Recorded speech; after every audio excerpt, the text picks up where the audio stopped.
do. I've been listening to this song a lot. And then this is probably going to go live soon. So let's put our headsets back on. And I'm shocking the world by being live right now because I don't I haven't been live. I swear since St. Patty's Day, I think. Whoa.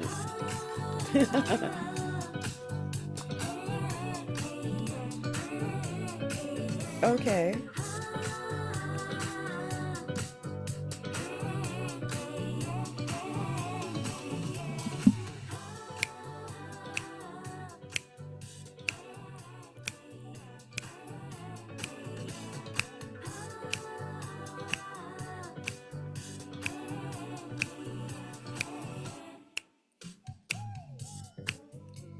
Hello, hello, hello. It is Adrienne, also known as Capricorntigress of astrologyalookinside.com. And I am live. I have not been live in at least a month or two, but it's nice to be here. I'm not sure what's going to show up on YouTube because I played around and messed around on Zoom before I went live. So if you see any of the garbage I did before I went live, just deal with that. That's what I did. I'm so sorry. Look, we're going to start. I'm just going to go right into it. Start right from the beginning. We got the sun at 28 degrees of Gemini. That's 28 degrees of Gemini. If you've got Gemini rising, I know a couple of people with their sun, or excuse me, they're rising around 28 degrees of Gemini, my daughter included. So we're almost in Cancer season, almost at the tail end of Gemini. So it's at 28 degrees and 16 minutes of Gemini right now. And we also have the moon at 22 degrees of Scorpio, and that's why I'm here. I just realized why I'm here, y'all. The moon is at 22 degrees of Scorpio. I've got my Venus at 28 degrees of Scorpio, and I've got my Mars at 24 degrees of Leo. So there's a square. Squares create action. Also, you know, it's activating my Leo Mars. So my Leo Mars is like, go out, show yourself, put your face out there.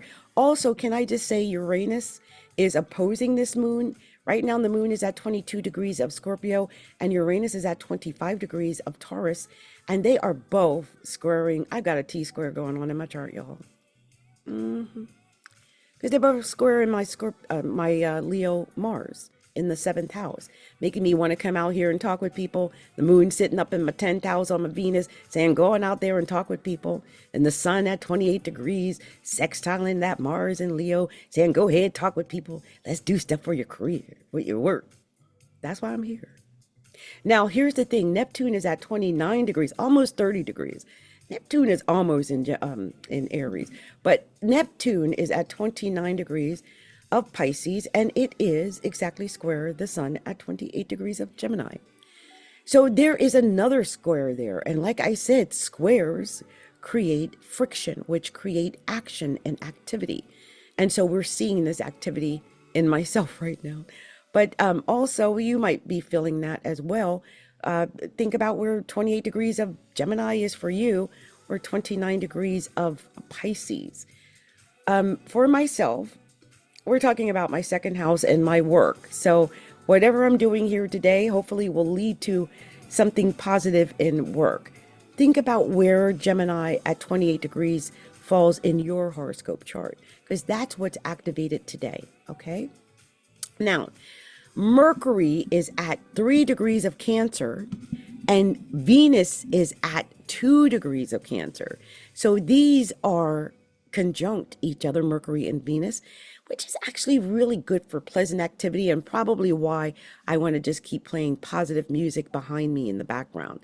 That happens, you know, this is probably a good time for music when Cancer, it has Venus and Mercury in it. That's kind of communicating in an emotional way, probably through music, since Venus is there. Mars is at 7 degrees of Taurus, which is making a wide connection to Mercury and eventually to Venus. But Mars is at 7 degrees of Taurus, and it's not really doing much else. I mean, it's too wide to make that connection with Pluto, which is at 1 degrees and retrograding. Um, yeah, but yeah, I don't like all of that. I do like the fact that the sun is sextile Chiron. You know, the funny thing is, when the sun is sextile Chiron, there might be some wounds that can be healed, or you might feel like it's better, you know, like things are a little bit better. They feel better than they did before for whatever reason, but that's usually very positive. Now, Jupiter and Pluto have a really wide trine because Pluto is retrograding, but eventually it's going to go forward again. And Jupiter's at 5 degrees of Gemini. So, you know, that's happening. Other than that, that's pretty much where it is. I mean,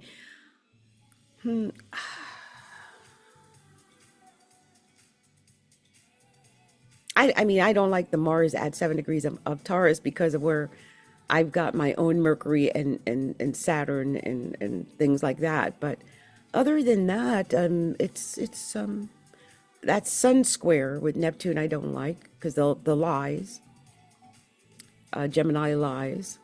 But other than that, I think we're okay. I think we'll be all right. As the moon goes into Sagittarius, tomorrow is going to be a different story. You know, because we got to go through that Sagittarius moment when it's before it gets to Capricorn, it's got to pass through the last degrees of Sagittarius. And so we're going to have an opposition coming up between the sun and the moon, but you know, we're all expecting that to happen. We know that's coming. And so just be careful. I would say tomorrow you might feel that.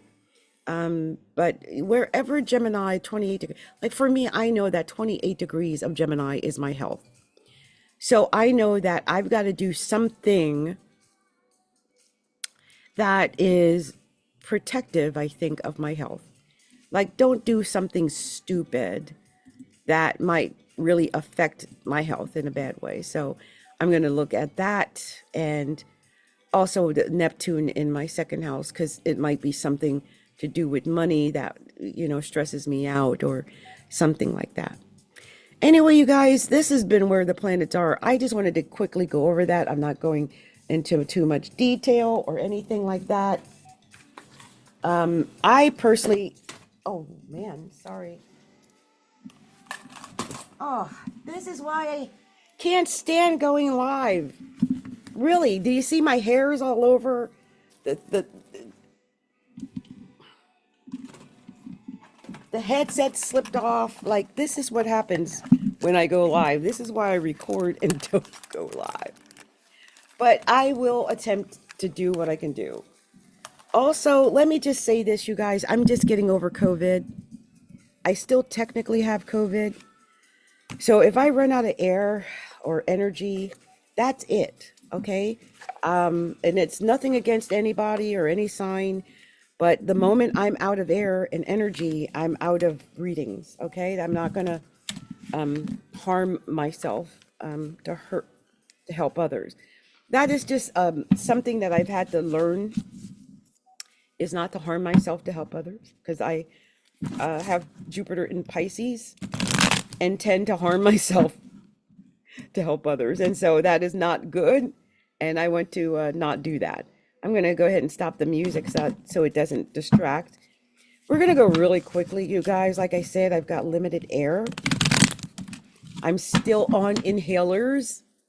And so it's probably not a good idea to use up all the available energy that I managed to get for this day. I'm just going to be pulling, you know, I'm thinking about just a few cards just to get a general message. That's it. I just got 5 cards and I'm doing that for the sign of Gemini. And the first card you got, Gemini, is you. You got the King of Swords. It came right out for you. That's amazing. And when that kind of stuff happens, I don't think that's a mistake. I really don't. That you came out first and we started out with the King of Swords. So, wow. You are on the top most part of your mind, and it is all about you. Maybe you're doing some research. I do sense that maybe you are healing some Geminis, the Hermit. you might be doing some research and you might be doing some spiritual investigations internally. You know, the hermit tends to take time to get centered, to get healed, to get back into the right place. And maybe some Geminis just weren't in the right place. Maybe you've been trying to do some things, get some information on how to get back into that centered place. But I feel like when you're creative and when you're using your creativity, Page of Wands, I feel like that is going to help you to get back into the place where you need to be, Gemini. This Page of Wands, because that's about creativity and that's about building something with that creativity. I just feel like you don't know what to do. Five of Swords, I feel like you're worried about things you in your head. Maybe just been really concerned and worried about things. And Eight of Swords, you just can't even see it. You feel trapped even. You really can't see what it is. And on the bottom of the deck, the Hierophant. And maybe this is about relationships or about commitments. And you guys, oh my gosh. I've only done one reading. And I am out of breath, you guys. I'm so sorry. Like I said, I'm healing from COVID, and I'm obviously not done with COVID. So, like, I feel like I'm getting sick, so I'm going to stop. I'm sorry. And I will record some messages for this full moon, but I need to get off of here and go and get my inhaler. Anyway, you guys, this has been for Gemini. Take time to heal, Gemini. Take time to investigate, find the right information that you need. Also make sure that you're communicating in a good, positive way and heal yourself. I just feel like you're in a dark place and you need to heal. And which is bad because this is your sun, right? This has been Gemini season, and I still feel like some Geminis still need to heal. You did not, maybe you're still looking for the information. You didn't maybe get the information yet quite that you need, that you feel like this creativity, whatever that is meant to come in. Concentrate on being creative, and maybe even if you have to take courses or learn new skills or anything like that, if that's what you need to do, then go ahead and do that. But I just sense that you might have to do something like that right now. So anyway, this has been the special message I had for Geminis. I wish I had more energy to do more, but this is all I got. You guys, this is all I got right now. So much love to you, Gemini. Much love, okay? Many blessings. And I will be back. Basically, all I did today was where the planets are in Gemini. But I'm just thinking, do I have enough? I feel like no, I don't. I'm going to go ahead and I'll record for the rest of the signs, okay? Much love to everybody. And please pray for me. I've been dealing with COVID for about a month, and I'm still not 100%, obviously. Okay. Much love to you guys. Blessings.